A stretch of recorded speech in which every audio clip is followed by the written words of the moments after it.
Give it the true shot. I want 7.5 million over my head, money hitting under my bed. Baby, let me talk about it, let me talk about it, let me talk about it. I'ma grind on heavy till the fam get fed. They gotta be good when I'm dead, man. Let me talk about it, let me talk about it, let me talk about it. I'ma grind on heavy till the fam get fed. They gotta be good when I'm dead, man. Let me talk about it, let me talk about it, let me talk about it. This evening. Bet it up. You got a chance to watch any of the episodes yet? I seen the one with Grant.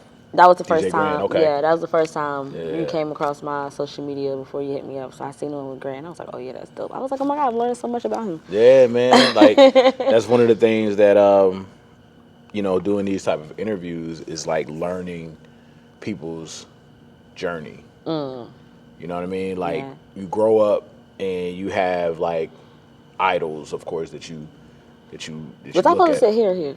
No, you can sit right there. You said right. No, I was like, no, when we came out, I was like over there to the right seat. Oh, okay. Yeah, you good? You Okay. want to sit here? No. You sure? Yeah. All right. But yeah, so it was just like growing up, you see, Martin Lawrence, Jamie Foxx, you're like, man, I wish I knew their story. A little more about them. Yeah, so it was like, and then you watch the interviews that they have with, the greats as far as, like David Letterman and all those type of folks, and you just like, man, I wish I would have asked that question, or I would have loved for them to get that, because some of those folks, they tee up those questions. Yeah. I necessarily don't tee them up, but I also stay in the vein of your bio. So it's like, if stuff comes off of the bio, then we'd be good. But sometimes you might get some gems and jewels out of it. So Yeah. But we can get started. I like it.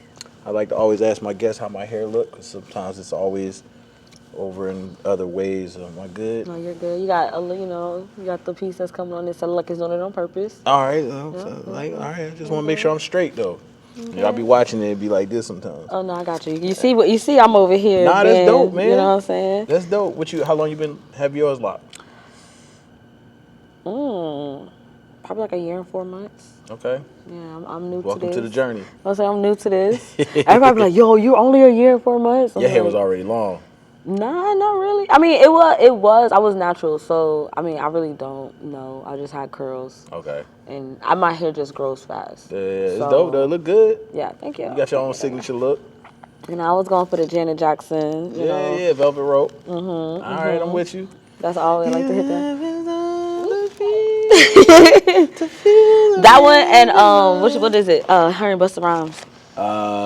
What's it gonna be? What's it gonna be? Yeah. That's my. You know how many times I watched that video? I think everybody watched that video. Oh, I watched that video. I think I was loving everybody. Janet Jackson around that time, yo. Like she was just in her bag. And I was young. I was just still discovering music. Yeah. Like, what is music itself, and then who are my favorite people? Music head. You got two music heads right here. I'm gonna challenge you a little bit. Not too much. Nah, you good. I'm gonna give you a nice little intro though, since you be giving people intros all the time. So I got an intro for you. Okay.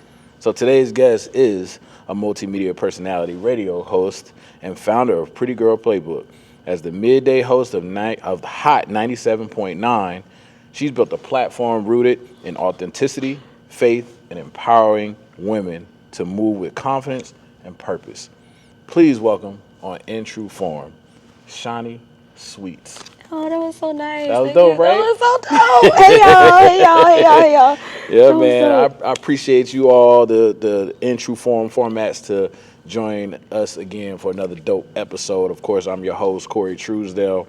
I like to kind of kick things off sometimes as I tell people how I met my guest. Okay. And honestly, I don't even know how we met. I think we just connected on Instagram. That's the way to do it these days. I seen what your feed looked like, and I was like, oh man, she doing something on another level. But it's always been an admiration of what you do. Like, I'm a huge fan of like Angela Yee. What's my girl name on Breakfast Club that was covering the Diddy trial? Lauren. Love Lauren. Yeah, Love man, Lauren. She's dope. Like, but those are the Yes. veins. That's what I sensed when I was watching your stuff. So I appreciate I was that. like, let me reach out. And sometimes we in the world of like, you can inbox somebody and you don't get nothing back, but you hit me right back. So I totally appreciate you being here. Of course. I know you're super busy. We all busy in this world, but I know you like got a crazy, crazy schedule. Sundays. Sundays. I got a crazy schedule, but Sundays is crazy. Yeah. Before we dive all the way in, we are sipping on some Bumble on this episode. This Bumble rum is an authentic Caribbean legend. It's blended from fine Barbados rum and hand-selected spices that evoke the rich and colorful history of the West Indies. Bumble reveals its heritage and craftsmanship with every sip. I love that. I love Bumble. Shout out to my man Jay Halls out of Augusta, Georgia, the nightclub owner of Miami Vibes. He put me on a Bumble. I discovered Bumble with him before everybody, you said like Lil Wayne and Ross and all them, but Yeah. I wasn't covering that at all. I'm not a drinker, but this tastes like A little like bit of juice. honey. Yeah, a like little bit of honey, a little sweet. bit of vanilla. it's like Shani Sweets. Let me find out that you got an investment with Bumble. I don't, but inside when it came out, I kept it on my dresser. I needed on the rocks on the side of my dresser. I was like right out of college, like graduation year. So it was a lot like figuring out like what is happening, where am I at? And I was also bartending at the time. So I love rum. What you got dressed up? You dressed up and stuff. What you got going? We actually match. We actually do. Yo, like, all right, look. See the alignment, because I was going to change like 30 times. This not is gonna lie. not rehearsed, just so y'all know. None of my, first of all, if you know me, they know. Okay. If they really know me, none of my outfits are rehearsed. Okay. Same day, a couple hours before, I'm buying something. So, I also like to keep things 1,000. I wore this outfit yesterday at a Christmas gathering. And I got a lot of remarks off of it. I said, you know what? I'm wearing it again On tomorrow. camera, okay? On camera. On camera. Okay, so if I'm going to be honest, Yeah. I woke up this morning and I just wanted to wear these boots. And then I said, I kind of wore these boots the other day with the one outfit that I knew I was going to wear it with. So I hit up my sister and I was like, I need a top. And she gave me one piece and I had the rest. And that's usually how I like to piece things together. I love fashion. I love fashion. That's another part of me that, it's Fashion, music. Yeah, I love fashion. I love just putting it together, doing something that somebody wouldn't do. Yeah. So, yeah. Man, I'm getting, growing up, I was into fashion, but I've been in a different fashion bag lately. Like, of course, everybody know during the pandemic we was supporting black businesses and stuff like that. So I kept that thing going. So shout out to Vibes. This is Vibes. They ran across on my Instagram page like 100 million times. And I said, you know what? Let me get this hoodie. Yeah. Because this seems, the reviews even said it. Oh my God, I got more than 20 remarks. Oh, thank you, Vibe. I was like, man, let me get it and feel it. Like, it feel like. Oh, this is quality. It's quality. This ain't no joke. This ain't, okay, yeah. And it feel good. It's freezing outside right now. So I was feeling warm here and cold on my lips and my nose and my eyes and stuff, but I'm good now. You good. We inside. We inside. So we're gonna kick things off, Shani. So, you're a proud Shaw University alumni. Big Bears, absolutely. Very proud. So you got you have a degree in mass communications. Yes. What was that journey like at Shaw? So I was a returning student to Shaw. Well, not returning, a non-traditional student, I should say. What does that mean? So basically, I moved up here like 23. Okay. And I had already started my collegiate journey, and I was in Alabama because that's where I'm from. Shout out to Alabama. You know what I'm saying? Roll Tide, for sure. Big Roll Tide. And I started with community college. I took like 2 years off, and I was like, I'm used to the southern living, the country living was in me, but not, all of me. So I was like, I need to go somewhere else. I need to kind of get away from here before I be stuck in a certain space. So I was like, you know what? I applied to a lot of schools in like Georgia and Alabama, but I had family here in North Carolina, and I applied to Shaw, and I started going at 23. They started me over as a freshman. It's okay. Everything don't y'all know that y'all know every credit don't transfer. So I honestly, the whole journey at Shaw was like me staying in my department and working. I was working at Bahama Breeze. Shout out to Bahama Breeze, you know. They got some good wings. Yo, first of all, Bahama Breeze had me in a chokehold. I was there for probably about 3 years until I graduated, and that's all I did was work, stay in the mass communications department, discover videography, discover radio, discover writing, and just I didn't even go home for like holidays and stuff. Oh yeah, you loved it. You loved it on Yeah, campus. I wasn't on campus though. Oh, you didn't stay So on campus? my mom and my sisters moved up here with the rest of our family that was already here, and so I was lucky enough to just go to the house right around the Oh. corner from the school.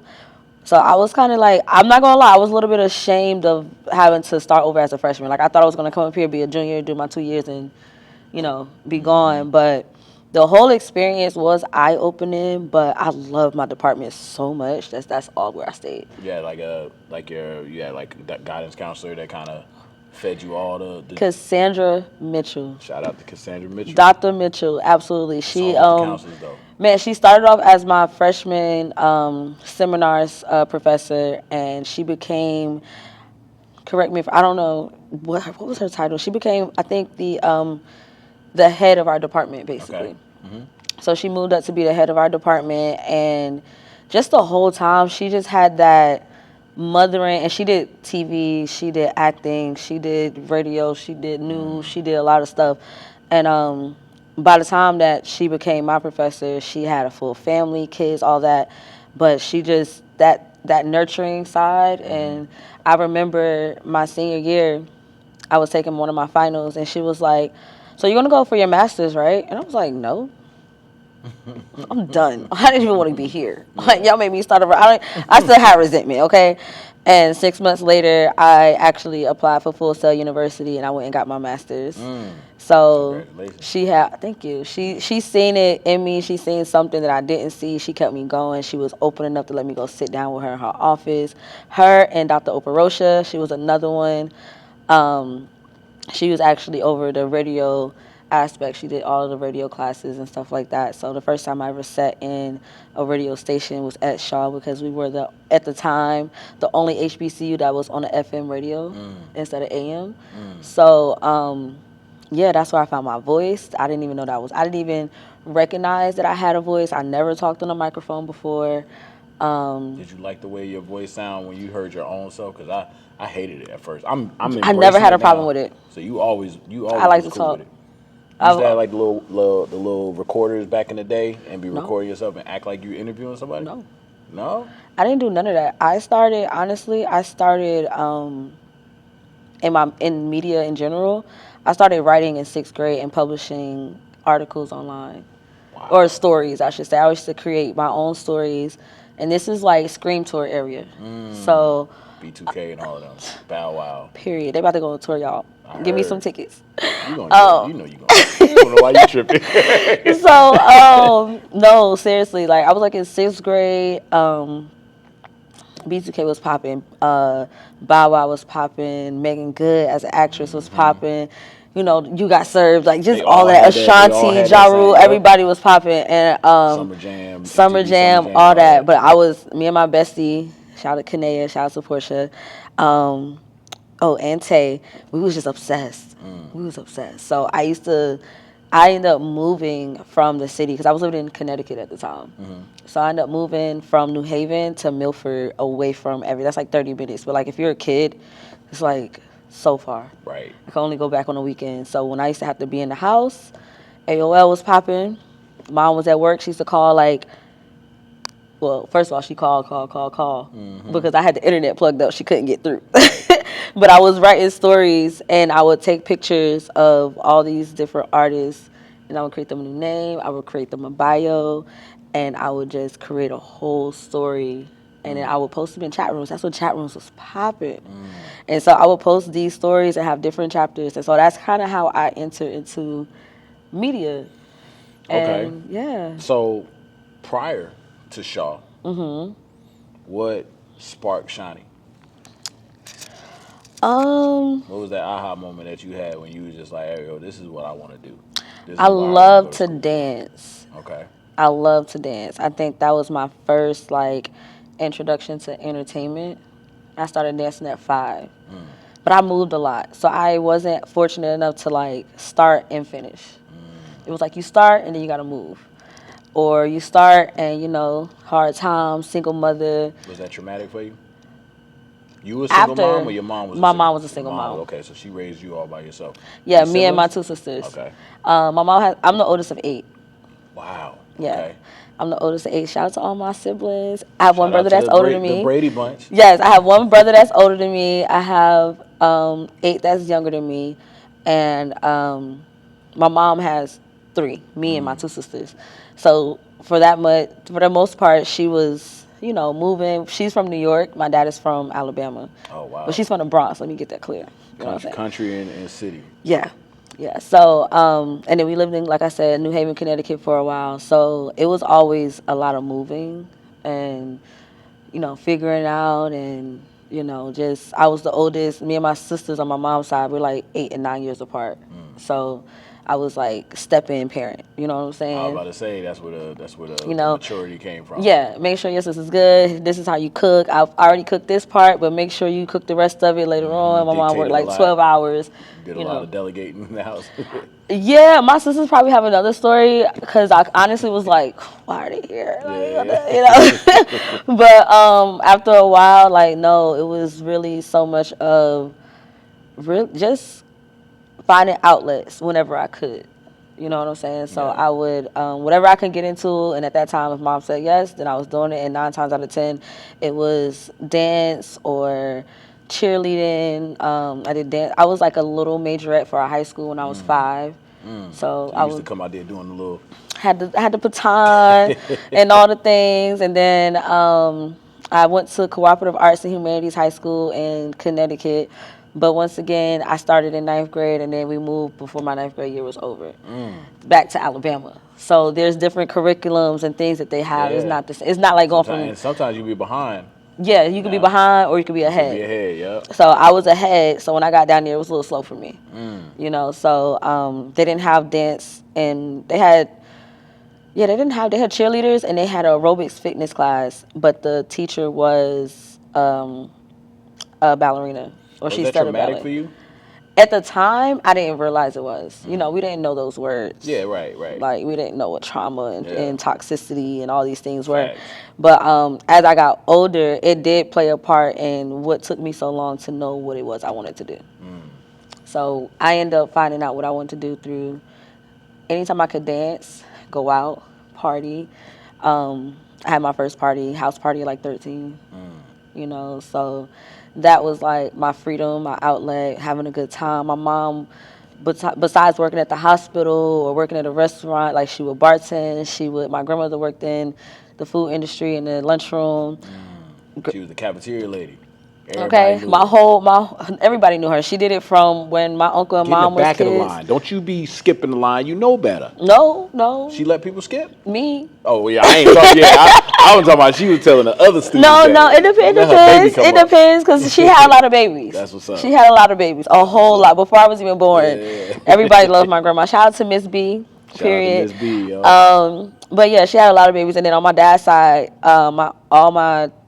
all the men in my family cook. My aunts cook. We have restaurants, all that stuff like that. So hospitality is just our thing, even down to it all together. Yeah.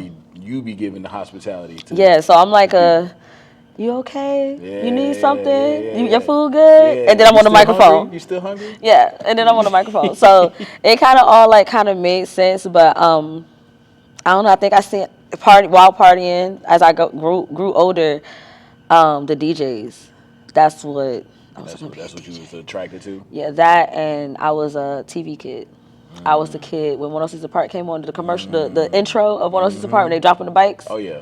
I was dropping the bike. You was just like that. I was just like that. Me and all my group of friends in New Haven, we was dropping the bikes to go see AJ and Free. Every they was time. so dope, man. That was one of the best dynamic duos on the screen. Absolute best. So Yeah. Your boy Bow Wow got the opportunity. I know you was just like, oh my God. I was in love. I was so in love. But yeah, I just knew. Like, I remember turning 15 and getting like because the tickets to go to 106 Park was free. Really? A lot of people didn't know that. You just had to get to New York. Wow. So being that we from New York and I was living in Connecticut at the time. What were those lines like though? See, what happened was Because I'm thinking of the lines wrapped around the building. I didn't get to experience that part because when I got the tickets, you had to be. I think I was either turning 14 or 15. I think I was turning 14, and I think you had to be at least 15 or something like that. You I used to was watch it 1 on TV. year. It used to be like this, watching it, and then they pan through the audience. Yeah. And they be waving. You be like, Man, I could have been there. So I had the tickets and everything, and then when I looked and read everything on the ticket, it was like it gave the age limit. And if I was as bold then as now and driving, or could have got myself there, my mom was like, "Yeah, no, we're not gonna take that chance. You're too young. You can't go." So, and then right after, I was like, "Okay, I'm gonna go next year," and that was the same year that they ended 106 Park. That's crazy. Yeah, 2005. It's funny that you mentioned that because I was gonna ask you when you was at Shaw, what was one of your major disappointments, or did you even have any? I did. I had a lot actually. What was one of the ones that impacted your journey? Well, that actually impacted me was when Shaw sold our tower and radio frequencies. That was different. So we were no longer on FM, and online radio and podcasting and all that stuff hadn't happened yet because I graduated right before the pandemic. So, that's kind of when that all took off. So I had to figure it out. And so we still had the classes, but we weren't going in the actual studio. And we had, like, the year before, I was, like, pulling up to campus at, like, 8 o'clock or something like that and doing a show till, like, 10. And I'm, like, on FM radio. You know what I'm saying? 88.9 The Blaze. And when they did that, I was, like, maybe my junior year of Shaw. And I was like, man, I'm like, all right, so what I'm going to be doing? Because I like to edit. So I'm like, am I going to be an editor? Am I going to be a videographer? Am I going to get to writing? Like, I was like, what is going on? And some of my people from St. Aug ended up, like, kind of coming across me, and they was doing something outside of school, online radio. And I got with my boys with Most Wanted Radio. Shout out to Jack, Quan, DC. Yeah, it was like that's where I needed to be at the time, and I was going into doing my internship. So I ended up doing an internship at Radio One at 90. I think it's 92.1 The Block. They actually just got rid of that this year, like or whatever, which is crazy. But I ended up doing my internship there, so I kind of stayed course when it came to radio. But also while that was happening, I was bartending and I was outside looking for all the people. What was your internship like? It was not as crazy as some people make internships seem. It was kind of short. It was a lot going on. It was very busy.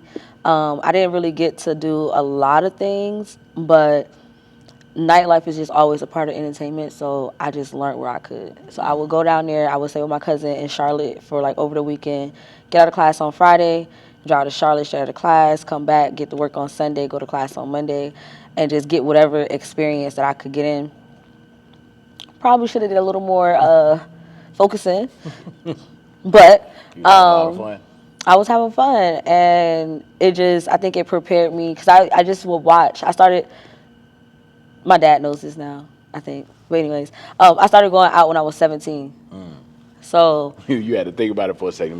My parents know this real quick. Oh yeah, my mom knew, or whatever the case is. But I started going out when I was 17. So by the time I got to college and up here and all that stuff like that, I was just really studying. Yeah. Like, I would go, like, even in Raleigh, I would just not be in your face. I ain't no groupie or nothing like that. But I needed to know who was who. I wanted to know when I'm driving downtown. I wanted to go to where I heard the radio station saying they were live at. I need to know who those people were. So that's what it is right there. Like, a lot of people don't realize the extra gear that you have to put into the work, and that's one of the things. So it's funny that you mentioned that because I connected with my man Hugo Alexander, comedian that's from Durham, but he's based out of Los Angeles right now. Okay. And he shared his story on how he was able to get in the same room with like D.L. Hughley and stuff like that. Yeah. So, and sometimes you have to do those little things. You're like, you ain't listening to the radio on some, what guests they have. You listen like, all right, where they gonna be posted up at? Yeah. Like, that's important. I knew I was gonna work for certain radio stations. I did. When did you feel like that though? At what age did you was just like, yo, I'm gonna be on the radio? Honestly, coming up here, going to Shaw. Once they told me I got my name at Shaw, I found my voice at Shaw. People was like, "Oh, you're good." Is that where the Sweets came from? That's where Sweets came from. It was a few names. It was like Shani in the streets and this and that. I was like, Shani in the streets sound crazy because I am not in the streets. Okay, I am, but I'm not. That can look a certain type of way. But that also has Sweets actually came from. This story is crazy. I had a manager at Bahama Breeze, and he was like, it used to just be very chaotic. And I work, you know what I'm saying? Like, I work hard. Like, I'm gonna bust these drinks out. I'm gonna go get your food. I'm gonna make sure my coworkers are good. I had to do a lot of practicing on how I talk to people at that time because I was coming off a lot of hurt also. Moving up here, so I didn't want to come off too aggressive, especially towards other women and stuff like that. It's in the workplace as well, and so I was doing like a lot of practicing. But sometimes when you're in high volume industries, like it's time to get to it. Right. And when you have somebody that's supposed to be your manager that's helping you out and they not, you get over it. But instead of them understanding that you might need their help or the restaurant needs their help or whatever the case is, they rather critique you and call you out your name and stuff like that. That's because people be in management. I would never be in management. I would never be in management for a restaurant. But not because I couldn't, but I just was like, you know what? It's too many people here that's in that. A lot of personalities. Yeah, and it's a lot of shoulda, could have, would have in that industry. Oh yeah. Some people make it out, some people don't. Some people are starting over. It's a lot of bitterness. Some people starting over. Some people just getting started. But I love the restaurant industry because it gives people chances to, like I said, start over, to get to know other people, to network, to create, to learn themselves, evolve, all that stuff like that. But yeah, he told me like he called me angry or something. And I was like, nobody's ever going to give me a label. Right. So the opposite of angry for me was Sweets. We're gonna take a toast real quick for the Masters. So how long ago did you get your Masters? I got my Masters in 2020. I did it in a year. 2020, during the pandemic. So we're going to first do a toast sip to getting her Masters. Thank you. And we're going to do another toast sip to our dope outfit that's matching unexpectedly. Clock it. Good taste. Now, I am going to throw out a artist. Oh. And you have to name a song of this artist. Okay. In less than 3 seconds. 3 seconds is crazy. All right, I'm going to try. If you don't get it in 3 seconds, you got to take a drink. Ooh, all right. All right? Sade. Oh, Sweet Love? Sade? Nope. Ooh. Sweet Love was Anita Baker. Take a drink. Oh, okay. That is not, that's not fair. What is Sade though? Wait. Well, I don't know the name of it. You know what? I'm not even mad at myself because I just became a Sade fan within like the last 2 years. That's hilarious. That's crazy. Out of all artists, I need another round. Okay, let's do it. I need another round. That was not fair. All right, count of 3. Okay. 1, 2. I don't like this. I don't like losing. All right, what's up? 1, 2, 3. Rihanna. And 3 seconds. See, he's literally trying to get people lit. But you gotta take your sip. I'm still gonna name a Rihanna song. Hold on. You can. I'm still waiting on Sade. You need me to help you with Sade? Because for Rihanna, I was gonna say Anti. Okay. But cake, birthday cake, you know what I'm saying? California King bed. There we go. You know what I'm saying? Don't we moving now. Honda replay.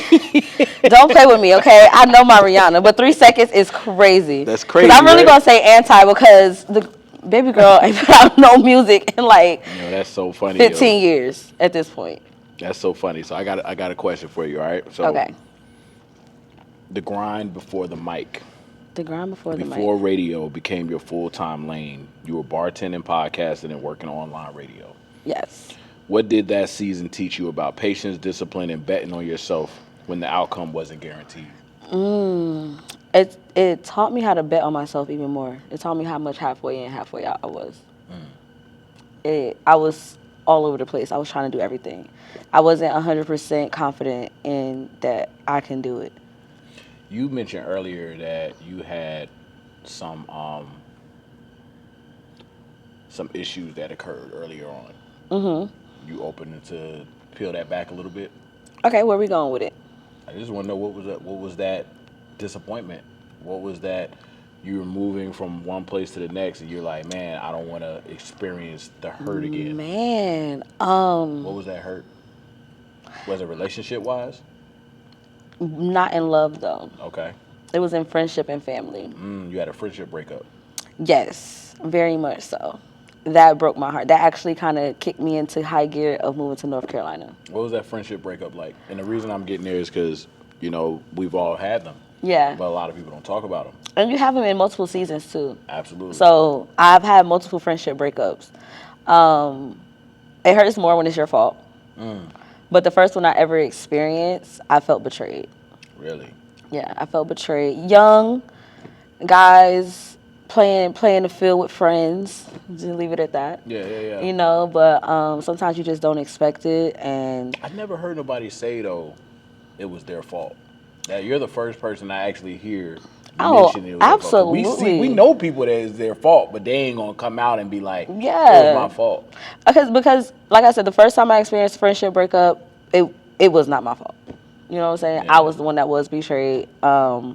Dealing with guys that want to go mess with your friends and all that stuff like that. And, I was bullied a lot when I was younger, like elementary school and stuff like that. I was bullied in elementary school. Yeah, elementary, middle school. I fought the bully back, and then I wound up winning, and then I became, like, the guy. Yeah, I'm a peacemaker. Yeah. I don't even like confrontation, but I'm a handle it. I use my words. What was you bullied about?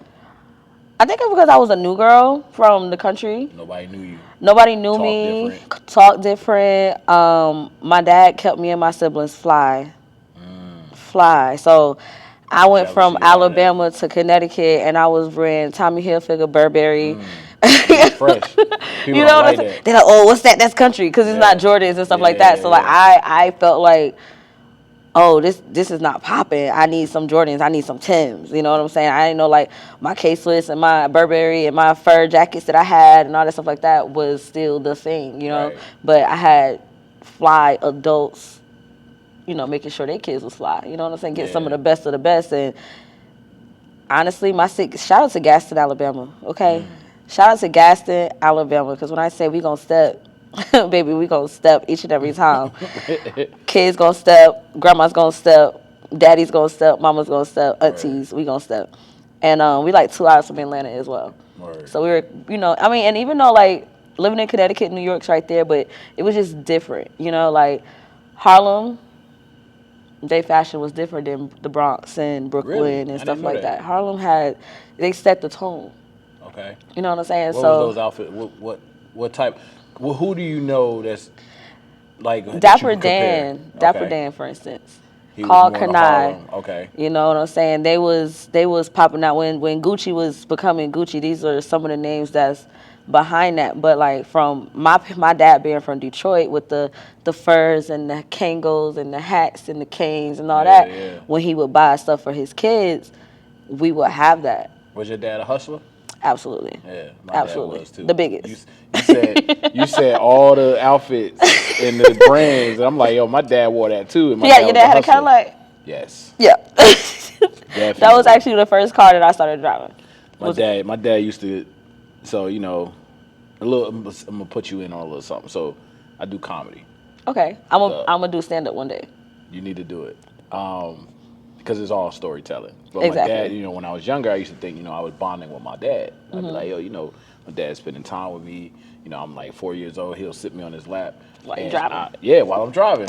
But as I got older, and I really thought, like you said earlier, like we don't know what trauma means when we're younger. Right. But as I gotten older and I like look back, I'm like, yo, my dad was getting high as I was driving. Oh wow. He was doing his sales while I'm sitting on his lap. And I'm Yeah. thinking I'm bonding with my dad. I'm just like, yo, I'm on my dad's lap and he doing all the other stuff. Yeah. Everybody's look. When you raised by hustlers, hustlers go different ways. Some of them, they know how to handle just being a hustler. Some of them get caught up in what they're hustling. Right. You know what I'm saying? So everybody have a different story, but like when it comes, but I always tell people, fashion for us, for our culture, is our armor. So no matter what we're going through, what downfall, what trauma, whatever it is, you're going to be fly all the way through it.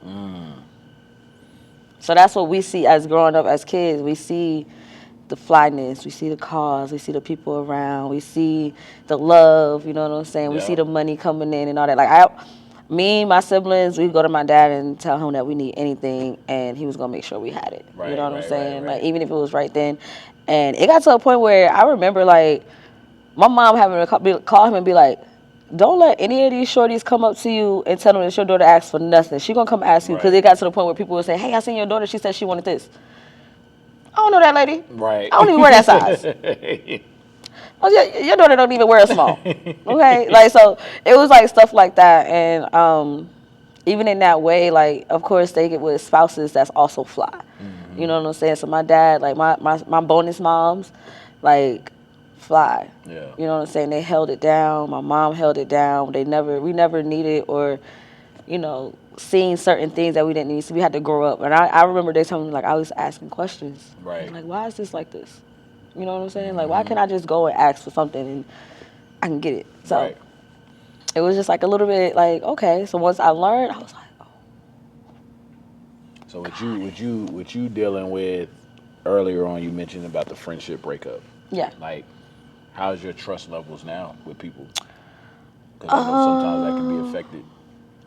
It was affected heavily, but I've learned, but going from that space in my life, because I was like I wasn't even up here yet. I came up here after I felt all of that. And then going through different stages with different people. Like, when I first came up here, like, my mouth was crazy. I was like not feeling no female. Yeah. Like, you know what I'm saying? Because I feel like, you know how in certain situations they be like, don't check the female, check your man. Mm-hmm. This was a situation where my friends were closer to me than the man. So it was, how could you? But we was also very young, and eventually we got past it, and I had to get over it, and I moved away, and I had to learn forgiveness and stuff like that. So I started learning how to do that.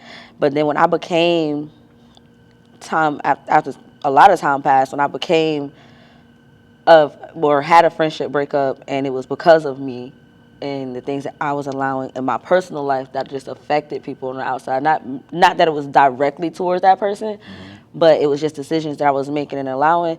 My trust became, I'm not going to say unconditional, but understanding. Yeah. My trust became understanding. That's good. Because I just had to realize people are human. Right. I was like, in that same vein, I was going to ask you, do you do mental therapy? Like, with someone or for myself? With someone, Either no. way. Like, with someone personally, like, no. But I'm a Taurus, and I've heard, I don't know if y'all like zodiacs or not, or whatever. Everybody's good about it. What is a Taurus? April? End of April, May, mid to the beginning to like second week in May. Okay. But I've heard that Taurus are like their own therapists. Like, we just be in our heads a lot. Yeah. And make it make sense. And everybody's different. I know I've heard a lot of stories about tourists, but like if you really try, and take accountability and use tools. I do use tools that I've been recommended.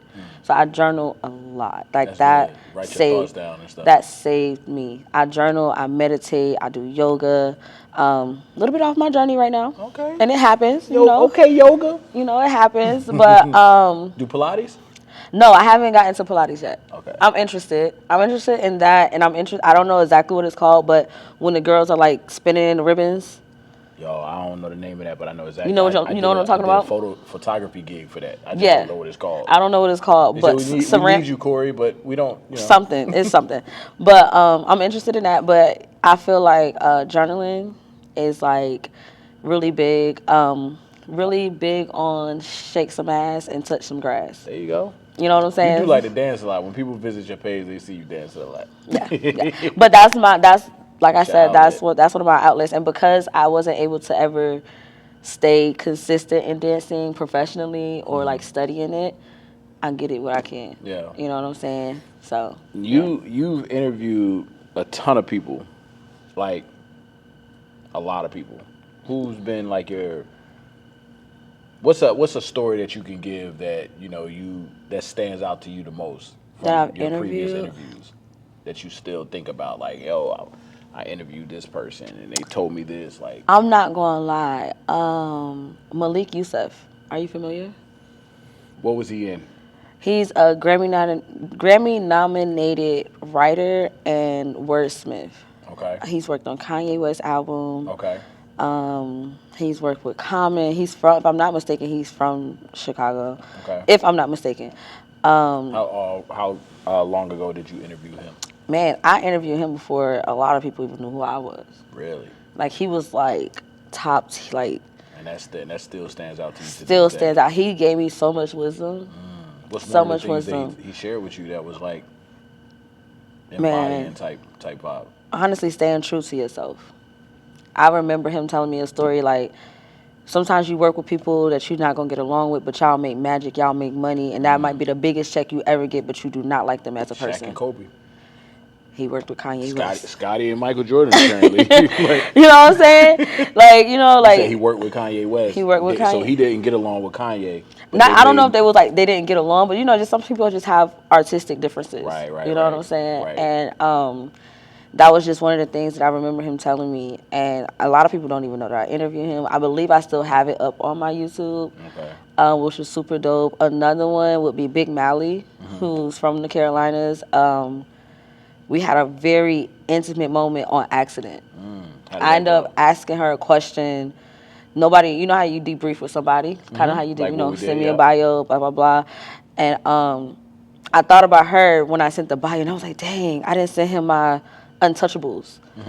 But nobody sent me her untouchables. And we ended up talking about family and pops and stuff like that. And it was just a moment where I touched on something that she usually would tell them not to have people ask her about. And I was able to help her open up a little bit and talk to me. And I think she even it was like some tears there. You know what I'm saying? Yeah. And it was through. That was a moment. Online, never met each other like physically at the time.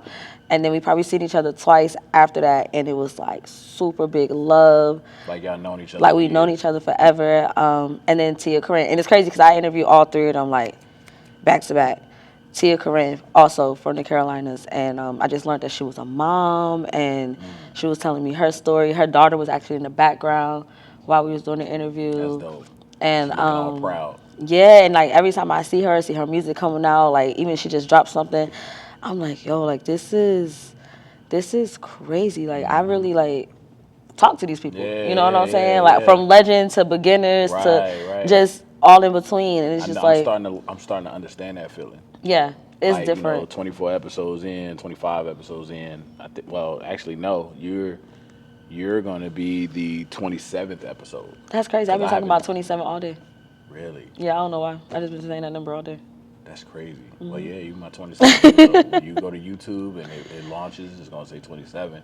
And you're going to be like, dang, I was talking 27 the whole time. But yeah. Cheers. Yeah, let's do that. Cheers to 27. Cheers to 27. I don't know what that number is going to mean, but it means a lot. I don't even remember when I was 27 years old. I'm 27 for the next 5 years. That's dope. But yeah, man, I always admire folks that's sitting down with other people, sharing stories. Who's your dream guest? Who you want to interview? Like, yo, I gotta interview this person. If I don't even Interview, work with, Yeah, stand beside. yeah, yep. I don't care. It's 3. Who? Okay, it's 4, but one's a group. Say it. Janae Aiko, Okay. Chris Brown, Okay. Bow Wow, Okay. B2K. Got to. gonna I happen. gotta fulfill, and it's crazy because Janae Aiko did backgrounds and vocals for B2K's first. I don't know if it was their first album or second album, but she was definitely on there when they started, like back then before people knew who she was. But she saved my life. Really? Her Chilumbo album during the pandemic, and then the deluxe came out. What did that look like? Man, that looked like me on the floor in my sister's bedroom. She had a big master's bedroom. She got her bed. I got my mattress on the floor. That looked like me discovering yoga, discovering meditation, discovering crystals, discovering peace, I was studying for my master's. It looked like me understanding that I couldn't control nothing but where my feet could be planted, and ignoring everything on the outside. Like, that was the first time I was able to, like, you ever seen, I'm pretty sure everybody has, but if you haven't, check it out, Biker Boys. Yes. With The my Tunnel. man, with my man in there. Lawrence Fishburne, Fishburne. Megan What's my Good. man's name though? Derek Luke. Derek Luke. That's one of my underrated movies, favorite movies. Man. So, The Tunnel. I know you're talking about. That's what I had to Zone channel. Out, he'll zone out and you'll see it. I had to channel that. So, that was... You're the only person I know seen that movie. What? I be telling people about Biker Boys and I'm like, I don't know about no Biker Boy. I'm like, you don't know That's Biker Boys? because Waist Deep came out after. Which is Megan also Good a and great Tyrese. movie. You know, Baby Boy came That out, was a Biker good Boys movie, came yeah. out, but Biker Boys, it kicked it off. Yeah. But yeah, so it was you just out knowing all the movies though. yeah. I'm a movie head. But that was the moment that looked like me really figuring out, like, doing it by yourself. Yeah. By yourself, surrounded by noise, surrounded by support, surrounded by uncertainty. That was that time. And I was, like I said, I was studying for my master's, discovering Mozart, learning how I have to study, learning because it's a lot of words like ADHD and ADD and all these other things. And and my wife suffers from ADHD. You know what I'm I don't saying? want to say suffers. She deals with ADHD. Right, you know what I'm saying? She's embraced it though, and she's learned how. You learn certain things and learn what your learning skills are and stuff like that. And I became I was second in my class getting my master's. Dope, man. You know what I'm saying? It took, like, I did AB honor roll, like elementary school, all that stuff like that. But you know what I'm saying? After that, it was like, hey, look now, hold on, wait a minute. It's different when you get to the collegiate level. What? High school was kicking my butt. I was like, yo, honestly, I wasn't bad. I was not bad, but I was like a B average. But I used to have to fight even for that because I would be like, yo, I don't want to do it. Man. You know what I'm saying? Like, because of the different teachers and not understanding certain things and just how you learn and stuff like that, I was suffering, but in silence. Right. Because you don't want to feel like you can't. You know what I'm saying? Or this is not comprehending. And then coming from the community that we come from, like, the words and the verbiage of encouragement was not always actual encouragement. It was more of being, critiqued negatively. Right. You know what I'm saying? They thought that was cute. Wait a minute, I was really trying. Right. So even in that, it was just kind of like, okay, well, how can I don't have nothing else to do. It's the pandemic. But I'm in a house and everybody's in the house all day, every day, and I need to focus on this. I need to figure out me. Like, I never thought that I was going to go. Like I said, Dr. Mitchell said, are you going to go get your master's? And I said no. So I was listening to Mozart to focus. And first black person that I met that listens to Mozart. That's crazy. It's so many black people that listen to Mozart. I know it is, but you meet so many people on a day-to-day basis. Like, nobody says it like how you just said it. Yeah. Like, To help you got to find out your tools.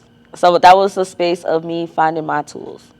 And that doesn't mean you're going to stick to your tools. Not going to lie. I'll let that junk go. I'm like, oh, man, I need to get back to that. So you said Janae Aiko, Bow Wow, B2K, and Chris Brown. Yes. One question that you have in your back pocket for each one of them?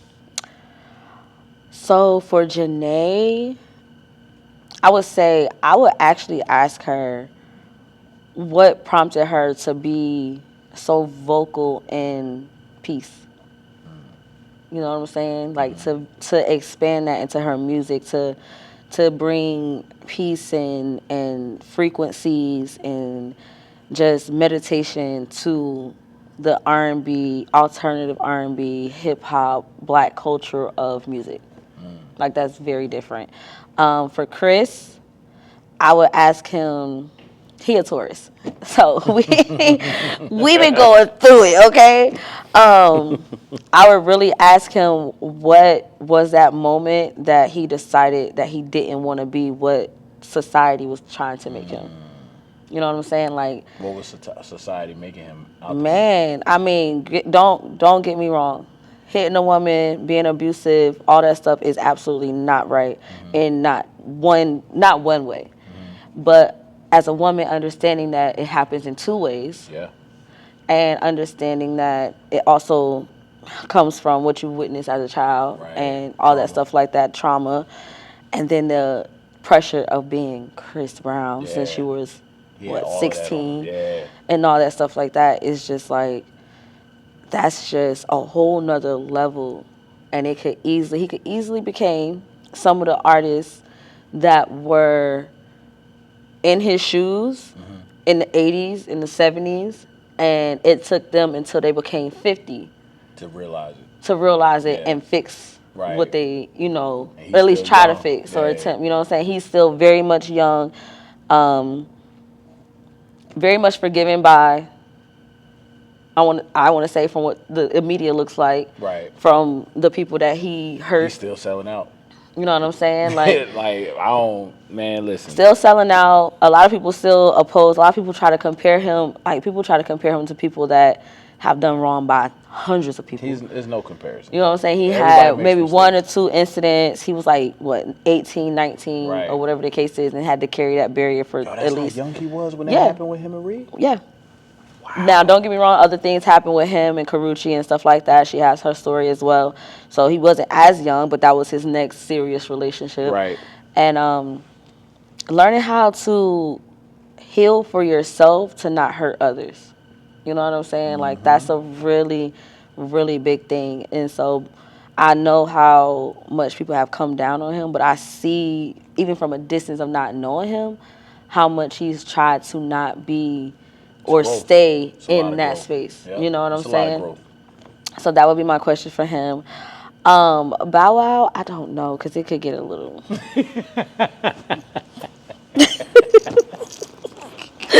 Old Shad Moss. Old like Mike. You know what I'm saying? That's a whole... Everybody that knows me knows, okay? That's a whole... I don't even know if I'll be able to ask a question, okay? Right. I don't know. B2K, I just was absolutely obsessed with them. I felt like I knew that they were going to be great. I was very disappointed in Lil Fizz. Very disappointed when Omarion and them decided to go separate at the beginning stages. Very proud that they overcame all of that. And they coming back together. So my question... Are they going to be in Raleigh? They're going to be in Greensboro, if I'm not mistaken. Yes, they're going to be in Charlotte and Greensboro. Then, right? I am, okay. So what kind of strings are you pulling to get 15 minutes with them? Because I know you're going to get it. That's the thing. Putting that out there in the universe right now for you. These are the strings. I want this to happen. These are the strings. Yeah. I want this to happen for you. Yeah, these are the strings. Honestly, staying consistent, praying, making sure I'm on top of what I know. This Shani in the streets. Yo. This Shani in the streets. We got B2K right here. Period. Because I might be in the streets for that. I might be in the streets for that.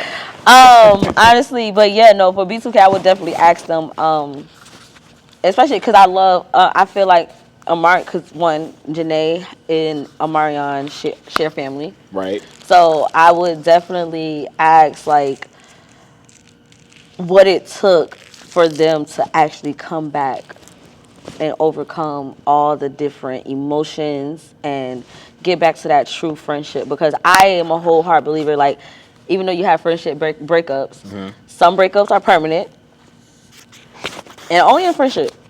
Because you can't go back to a breakup if you moved on from a significant other, if you actually moved on and you're happy. Yeah. But when it comes to friendships, like, you definitely can spin the block and grow and evolve. And I believe in, because I know I'm able to be accountable for myself and know where I've messed up, and I know other people have done it to me, what it took for them to be able to have those conversations and come back and be at the space that they're in, that we expected them to continue to just be in, period. Like, we never expected Marion to leave. We never expected the whole Marion Fizz thing or whatever. But then they still had anchors, which have been Raz, J-Boog, you know what I'm saying, to some way, somehow keep that kinship and get back to that. But it also took maturity for the ones that was in it. Right. So, yeah, those would be my questions. And then Cardi B. And Cardi B. Let's see. I got a fun question for you. Okay.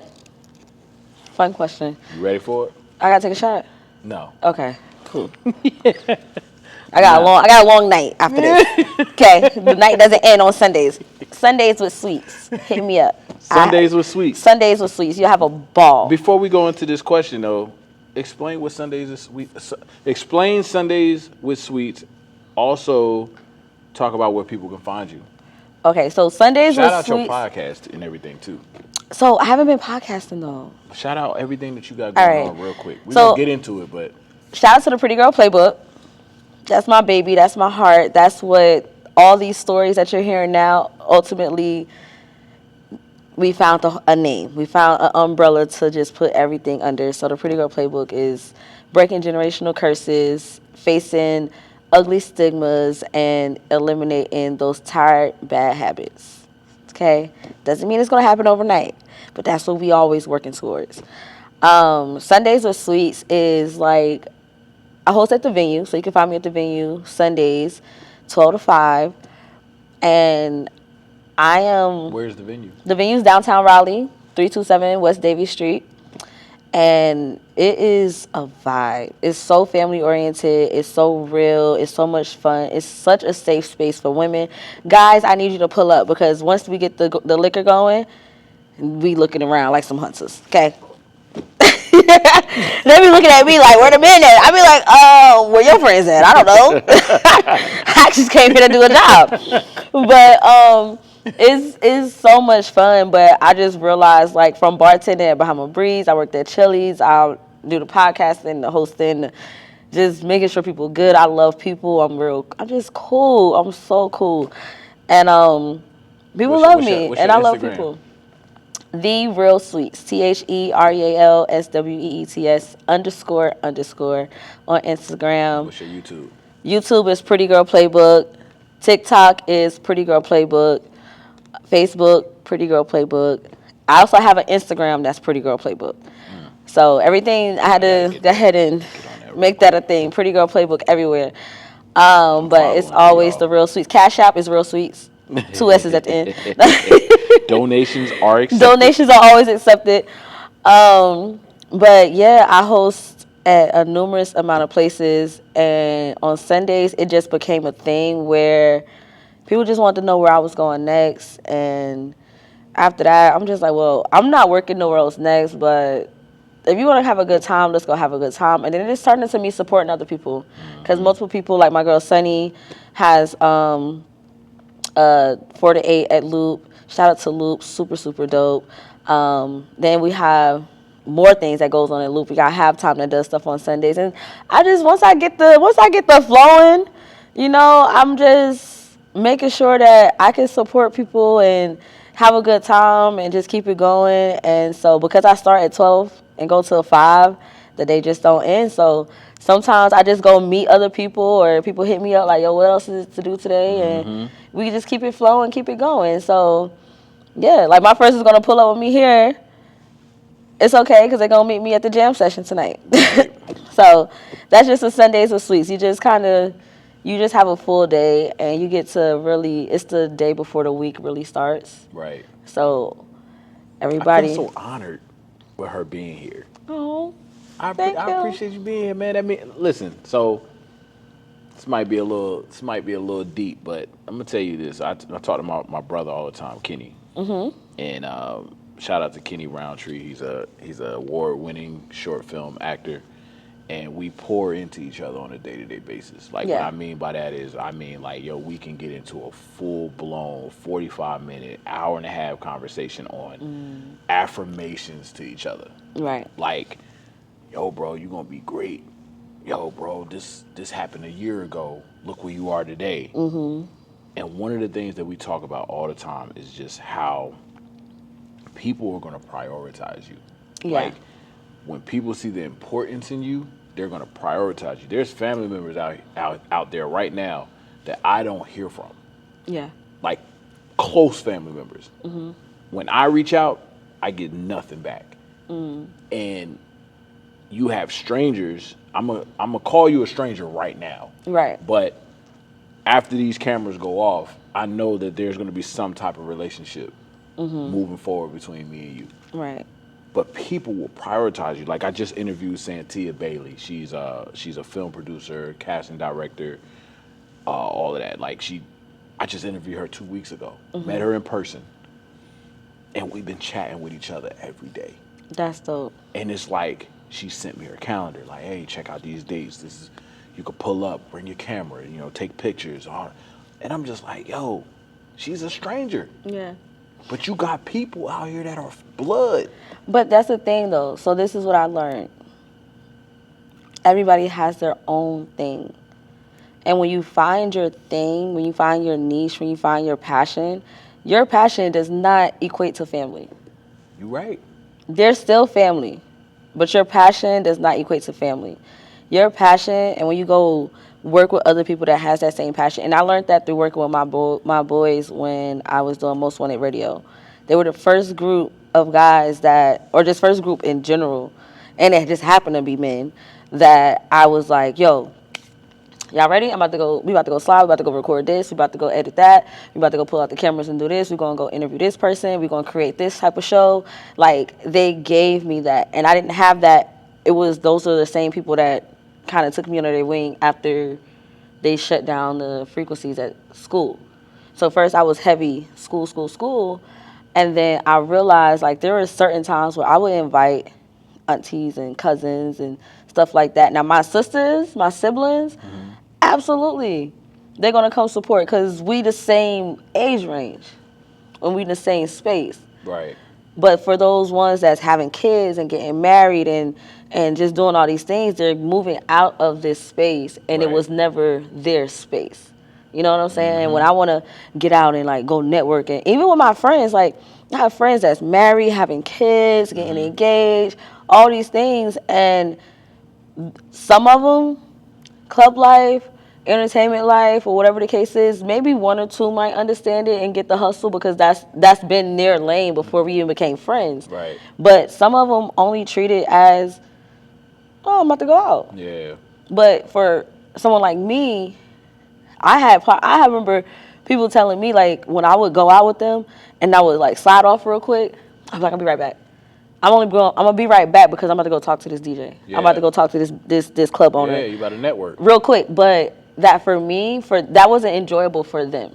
Because you was leaving them. You know what I'm saying? Yeah. And then when they think about going out, they wanna have fun. Go out with me. Yep. But then when I'm starting to make this a workspace, it's like bring your friends to work day. It makes sense. So it's kind of the same thing as like family. So I had to kind of learn, like, okay, like, yes, they support me, they love me, but they got a lot of other stuff going on. What if you don't get the support from the family, though? If they got a lot of stuff going on, but they ain't even trying to support you. Are you supporting them? Do you have time? Yeah. Absolutely. If you're supporting Talking them, about their stuff. If you're supporting them and you have time, because for me, I have a selfish aura. Yeah. You know what I'm saying? Like, I don't know that aura. I'm glad I don't know that aura. It's not intentionally, but it's something that I had to, once again, take an accountability. I had to realize I get so caught up in trying to make it Yeah, it's a grind. It's a grind, and learning balance and learning what it looks like. And then it's easy to see people in front of you and support the people that's in front of you. Out of sight, out of mind. You're right. Now, You know what I'm saying? I can wholeheartedly agree with that. Yeah, and it's not saying that it's right. Yeah. Or it's fair or People anything feel of the like sort. if they don't see you, then they're not thinking about you. Yeah, but or they're just not connected to it. Connected with you know what I'm saying? And then, like I said, they have their own things, and life be lifing. Life be lifing. So I don't. Telling me to give them grace. Give them grace. Give them grace. Move with grace. Give them grace. I literally just had to like have a conversation. It was like a lot of chaos going on, and situation could have went left. Peacemaker comes in. Hey, mama, give her grace. I know you probably want to spaz out right now, but right now it really wasn't about you. Yeah. Might have came off a certain way. Give her grace. Yeah. You know what I'm saying? And if that grace is not accepted or what really was what you thought it was after this moment, hands off. Right. You know what I'm saying? But grace is one of the biggest things that I'm learning right now because I don't know. Like I feel like when you don't move with grace, you don't move with like sincere like peace. I feel you. You know what I'm saying? Like you don't move with it, and then you harbor and you think this person's after you and this person's coming to get now all these other things because you're so in your head. And if you aren't able to move with grace, it just really reflects your insecurities. Yeah. Like, to be honest, like it reflects like, oh yeah, I knew she was like that. I knew he was like that. I knew that. Did you? Or were you just ready for something to happen? In our community, we're always ready for something to happen. Or something. Yeah. No, I get so it. I just be like, yo. Check out Shani Sweets coming with the sweets. You know what I'm saying? Look, drop a little, you know what I'm saying? Put a little sugar on. Just a little bit, just a little bit. No. I have a segment called Pretty Girl Pick Me Up, and I kind of like touch into stuff like this on the radio. It's like my last segment after I close out my day. I'm about to be having you in my rotation. So I got a lot of podcasts in rotation. But see, this is all on air. So I gotta get. You gotta listen to me on Hot 97.9. I gotta get on the radio. Yes. What's the best way to listen to you on the radio? So if you're not in your car and doing it the old school way and just going to 97.9 here. You can go to hot97.9nc.com or hot97nc.com, and it's a live button. Scroll all the way down. It's a live button, and you can listen live on your laptop, on your phone, however you want to. And honestly, the best reception. So if you could just connect your car to your phone. What about app? What they app don't do you have. recommend? It's not an app for it. It's just the actual. You're on iHeart? No, we're not. What about TuneIn? There used to be an app called TuneIn. Oh, I remember TuneIn. We did that in college. I'm not sure. I would have to find out. Okay. Let me know how I can tune into you if I'm not in the car. Yeah. But no, you just go on .com. Oh, just go to the website. Okay. Just go to the website. And then like you can pre-recorded stuff on there too? All that stuff like that. No. Live. Always live. All right. Always live. So we have a podcast set up and we're gonna see how much we're gonna dive into that a little more. But when you get your podcast, you gotta bring me on there. I'm working on them. Shout out to Ambiance Academy. I just started working with a media company to get it back rolling. I learned that I can't do it all myself. I don't like it. I love it, but it doesn't work. Because after a while, I'll be like, after I do everything you tell me to edit it and execute it, I'm like, child. Tapped out. I gotta go somewhere else. I got something to do. I gotta keep it moving. So they've definitely within the last few weeks came in. Turnover's crazy, vision is crazy, understanding of what I'm trying to do is crazy. So you just 2026 you're gonna see a whole lot of just pretty girl playbook everywhere. 2027 it's gonna be a whole lot of boss pretty girl playbook. So it's definitely finally everything that I've been working towards since Shaw University is. Even me, I'm very humbled to be here. Yeah. Honestly, I'm like, yo, you want to interview me? I haven't did this in a long time. I haven't been interviewed. I haven't been on a podcast. Listen, when I tell you, I'm excited just to see the newer over there. Yeah. The brands and stuff. Yeah, I'm like, oh my God, I haven't been mic'd up on this side in a minute. Yo, it took me a long time to do this because I've been brewing this up for a little over a year and a half. Mm-hmm. So my first episode was last year in December. Oh, dope. No, last year in November. Okay. So it was my first episode was a Thanksgiving episode, but prior to that, it was like a year and a half, and I was just like, I was beating myself up because when you watch the podcast, they got the 3 cameras set up. You know what I mean? They got the main camera right there, and then you got the camera right there. You want it all. That's my problem. So I was like, man, I wanna be able to zoom in on a such and such face. And I was just like, I'm literally holding myself back. And I'm just like, I could have been rocking this role. And then when it get to a point, it's gonna be like, Corey, we want to have you on our network. We'll supply the cameras. Mm-hmm. We just want you to interview somebody. And then when that happens, I'm be like, all right. That's what held me back for a long time too. Like really? I said, I started with my guys.